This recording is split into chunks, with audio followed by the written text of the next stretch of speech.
As a modular club, one question we're often asked is how hard it is to assemble the railroad. Actually, it's not hard at all. The biggest requirement is finding a space large enough to hold the layout, which is about 50 by 22 feet fully assembled. Here you can see us setting up in the fellowship hall at the Hope Presbyterian Church in Northwest Austin. Our members have designed and built both the modules and these nice rolling cabinets we use to store and transport them. More information about our module standards is available on our website. As we pull the modules from the cabinets, we unfold their legs and connect the reinforcing arms to keep the legs from folding up.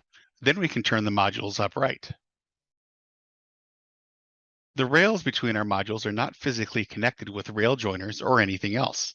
Instead, the modules are connected with small metal pins that keep the tracks aligned. The modules are then clamped together using C-clamps on both ends.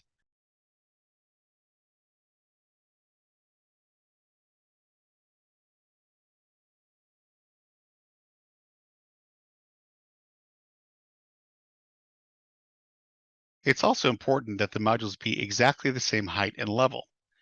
We have some sticks pre-cut to the proper height and walk around each module, adjusting the feet on each leg as needed to accomplish this. Next, there are bus wires running under each module that have to be connected to the next, and then to the Digitrax DCC control system that we use.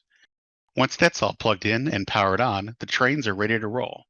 But that's not quite the finish. Most of the scenery, like buildings and trees, don't fit on the modules while they're in the cabinets, so we have to put those on after the modules are set up. They fit into areas and holes already on the surface, so they blend in and don't move during operations. This is the part that takes the longest. From the moment we start unpacking modules until the layout is ready for operations usually takes about an hour or so.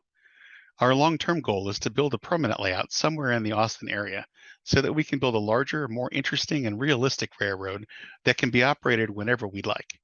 In the meantime, we are happy to assemble and operate the layout about once a month, with public exhibitions around Christmas time and at the annual Austin Train Show. We hope you get to enjoy the layout in person soon.